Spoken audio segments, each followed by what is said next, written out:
Di naman po lingid sa kalaman natin na napakaraming nangyayaring kaguluhan, kasinungalingan, panluloko ang ginagawa sa ating bansa.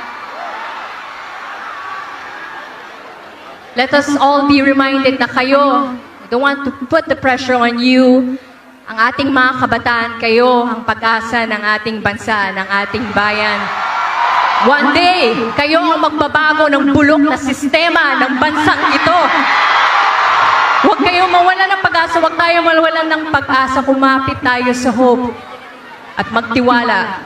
Patuloy na magtiwala na balang araw, mababago din ang bulok na sistema na yan. At uunlad din ang ating mahal na bansang Pilipinas.